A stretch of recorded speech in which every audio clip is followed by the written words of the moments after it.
Visakha Vimala school దగ్గర ప్రస్తుతం అయితే ఆందోళన కొనసాగుతుంది. టీచర్స్ అందరూ కూడా బయట ఉన్నటువంటి పరిస్థితి అయితే ఉంది. మరోపక్క విద్యార్థులందరూ కూడా లోపల ఉన్నారు. ప్రస్తుతం మనతో పాటు ఐఎన్టీయూసీ యూనియన్ సంబంధించినటువంటి నాయకులు మంత్రి రాజశేఖర్ గారు ఉన్నారు. ఏం సార్ ఇది, ఇంత సడన్గా స్కూల్ మూసేస్తామని స్టీల్ ప్లాంట్ యాజమాన్యం సిఎండి నుంచి వీళ్ళకి లేఖ అందినటువంటి పరిస్థితి అయితే ఉంది. ఏం చెప్తారు అసలు, ఇంత అన్యాయంగా ఇంతమంది స్కూల్లో పిల్లల భవిష్యత్తు ఏమైపోవాలి? స్కూల్ భవిష్యత్తు అవసరం లేదు, పిల్లలు అవసరం లేదు. ఇక్కడ స్టీల్ ప్లాంట్ యాజమాన్యం కానీ వీళ్ళ తాలూకా ఏదైతే సొసైటీ ఉందో వారు కూడా సక్రమంగా ఈ కార్యకలాపాలు చేపట్టకపోవడం వల్ల కొన్ని ఇబ్బందులు ఏర్పడినాయి.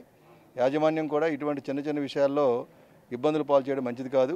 ఎందుకంటే విద్యకి ప్రయారిటీ ఇవ్వాలి. ఇది సిఎస్ఆర్ ద్వారా ఈరోజు చాలామంది పేదవాళ్ళందరూ కూడా కాంట్రాక్ట్ కార్మికులు కానీ స్టీల్ ప్లాంట్ ఎంప్లాయీస్ పిల్లలు కూడా కొద్దిమంది చదువుతుంటారు. ఇక్కడ ఉక్కునగరంలో కానీ పెదగంటేళ్ళలో కానీ రెండు ప్రాంతాల్లో కూడా బాగా పేదవారు అందరూ ఉంటారు. కాబట్టి అటువంటి వారికి మరి ఒక సోషల్ రెస్పాన్సిబిలిటీగా యాజమాన్యం మీద బాధ్యత ఉంది. కానీ ఇక్కడ నిధులు లేవు, నిధులు ఇవ్వలేము అనే దాన్ని సాగుగా చూపించడం ఎంతవరకు కరెక్ట్ అంటారు? ఇన్ని లక్షల కోట్ల రూపాయల వాల్యూ ఉన్నటువంటి స్టీల్ ప్లాంట్కి అంటే స్టూడెంట్స్కి సౌకర్యాలు కల్పించడానికి కానీ లేదా టీచర్స్కి, చదువు చెప్పే టీచర్స్కి జీతాలు ఇవ్వడానికి డబ్బులు ఏమనుకోవచ్చా? ఇది ఏమాత్రం మంచిది కాదు. ఎందువల్లంటే మనకి అందరూ కూడా గురువులుగా పిలువబడేటువంటి టీచర్స్ అందరినీ కూడా రోడ్లు పాలు చేయడం అనేది అది ఏమాత్రం కూడా ఏ ఆర్గనైజేషన్ మంచిది కాదు. వారి ఆక్రందనలు కానీ వారి ఏడుపు కానీ ఉన్నట్టయితే ఏ ఆర్గనైజేషన్ ఫరీష్ అవ్వదు.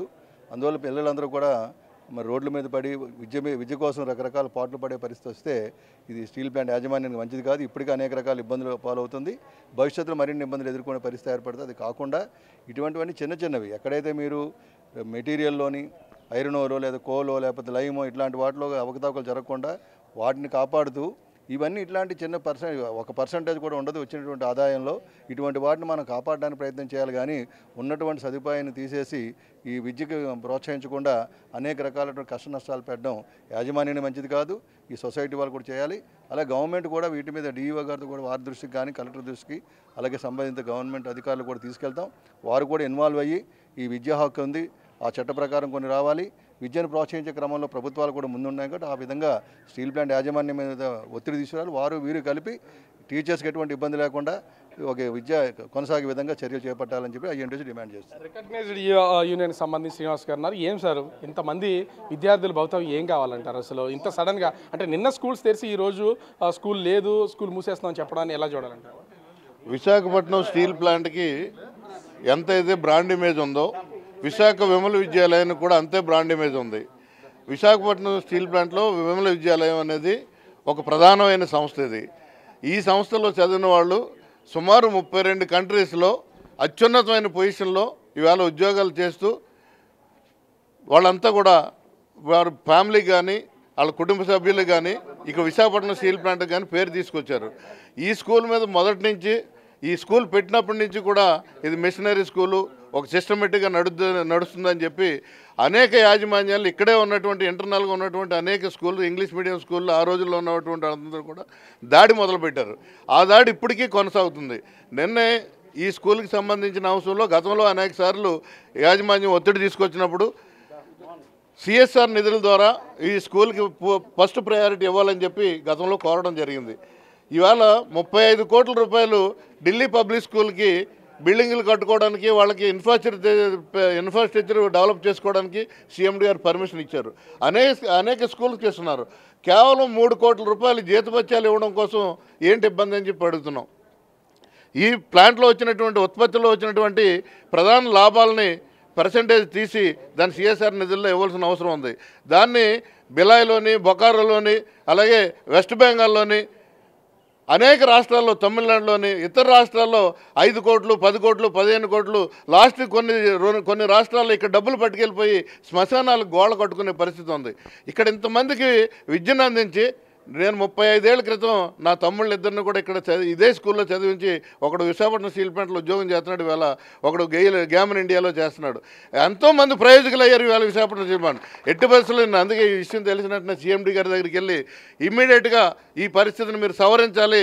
ఇక విశాఖపట్నం స్టీల్ ప్లాంట్లో విమల విద్యార్థి జోలికి వస్తే ఖబర్దార్ అని చెప్పడం జరిగింది. అంటే ఇక్కడ మనతో పాటు ఓల్డ్ స్టూడెంట్స్ కూడా, ఎందుకంటే టీచర్స్ చేస్తున్నటువంటి ఆందోళనకి వాళ్ళు ఓల్డ్ స్టూడెంట్స్ ఈ స్కూల్ని కాపాడాలంటూ కూడా వచ్చారు. ఏం సార్ ఏం చెప్తారు? ఇక్కడే చదివినటువంటి వాళ్ళు ఇప్పుడు ఈ స్కూల్ మూతపడడానికి వచ్చినటువంటి పరిస్థితి, ఒకవేళ ఒక వారం రోజులు 10 రోజులు నడిపినా ఖచ్చితంగా దీన్ని మూసేయాలనే ఆలోచన యాజమాన్యం దగ్గర ఉన్నటువంటిది. ఓల్డ్ స్టూడెంట్కి ఏం చెప్తారు?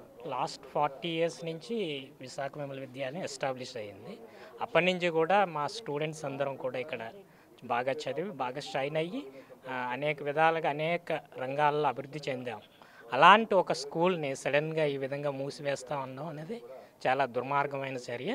సో దీనిపైన సరైన చర్య తీసుకొని ఇంక కంటిన్యూ చేయాలని మేము ఆశిస్తాం. అంటే ఓల్డ్ స్టూడెంట్స్ ఒక ఫెడరేషన్కి ఏమైనా స్కూల్ కాపాడుకోవడానికి ఏమైనా చేయదలిచారా ఏంటి? మీకు చదువు చెప్పిన టీచర్స్ కూడా ఇప్పుడు కూడా ఇక్కడ ఉన్నట్టున్నారు?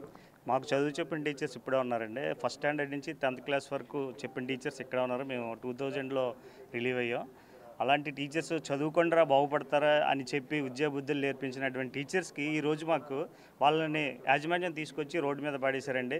వాళ్ళకి భౌతిక ఫ్యూచర్కి మేము ఎల్లప్పుడూ మా అసోసియేషన్ తరపు నుంచి వాళ్ళ తరపున మేము వెనకాతలు ఉంటాం. అలాగే మా ఓల్డ్ స్టూడెంట్స్ సుమారు 10,000 మంది ఉన్నారండి. 10,000 మంది టీచర్స్కి భరోసాగా మేము అందరం ఉంటాం. అలాగే మా వాసా తరపు నుంచి కూడా టీచర్స్కి సంఘీభావం తెలియజేస్తున్నాం. అంటే ఇక్కడ ఇది చూస్తూ ఉంటే పూర్తిగా ఇంత మంచి స్కూలు, ఇంత ఇన్ఫ్రాస్ట్రక్చర్ ఉన్న స్కూల్ని జీతాలు ఇవ్వడానికి నిరాకరించి స్కూల్ మూసేయాలని ఆలోచన చేయడం ఎంతవరకు కరెక్ట్ అంటారు? పక్క నుంచి యూనియన్ నాయకులు పోరాటం చేస్తున్నారు, ఓల్డ్ స్టూడెంట్స్కి మీరున్నారు, టీచర్స్ కూడా వాళ్ళు కూడా ఆందోళన చేస్తున్నటువంటి పరిస్థితి. కానీ యాజమాన్యం దీనికి దిగొచ్చే పొజిషన్ ఉందంటారా?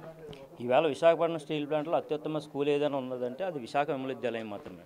ఇవాళ విశాఖ విమల విద్యాలయంలోని చదువుకొని ఇదే కంపెనీలో సుమారు 200 పైన ఓల్డ్ స్టూడెంట్స్ మా స్కూల్ నుంచి వెళ్ళిన వాళ్ళే ఇవాళ ఉద్యోగాలు చేస్తూ ఉన్నాం.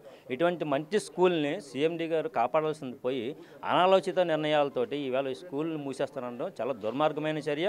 మేము ఓల్డ్ స్టూడెంట్ అసోసియేషన్ నుంచి మేము ఖచ్చితంగా మిమ్మల్ని రిక్వెస్ట్ చేస్తున్నాం, అలాగే హెచ్చరిస్తూ ఉన్నాం. ఖచ్చితంగా మేము మా కుటుంబ సభ్యులతో అలాగే సుమారుగా 10,000 మంది ఎవరైతే ఓల్డ్ స్టూడెంట్స్ ఉన్నారో మేమందరం కూడా మీ ఇంటి దగ్గరకు వచ్చి అక్కడే కూర్చొని ఇది సమస్య క్లియర్ అయ్యే వరకు కూడా అక్కడే కూర్చుంటామని చెప్పి సభాముఖంగా తెలియదు. అంటే ఇక్కడ మొత్తానికి చూడొచ్చు, స్కూల్ మూసేస్తా అని చెప్పేసరికి అటు ఓల్డ్ స్టూడెంట్స్, టీచర్స్, యూనియన్ నాయకులు, కార్మికులు, నిర్వాసితులు మొత్తం అందరూ ఏకమై ప్రస్తుతం అయితే స్కూల్ దగ్గరికి చేరుతున్నటువంటి పరిస్థితి అయితే ఉంది. ఎటు పరిస్థితుల్లో యాజమాన్యం నిర్ణయాన్ని మార్చుకుని ఈ స్కూల్ రన్ చేయకపోతే మాత్రం ఆందోళన ఉధృతం చేస్తాం, సీఎండీ ఇంటిని ముట్టడిస్తాం, అక్కడే కూర్చుని నిర్ణయం మార్చే వరకు మా పోరాటాన్ని కొనసాగిస్తామని చెప్తున్నటువంటి పరిస్థితి కనిపిస్తుంది. కెమెరామెన్ మురళితో Raju, big TV, Visakhapatnam. For more videos like this, subscribe Big TV channel.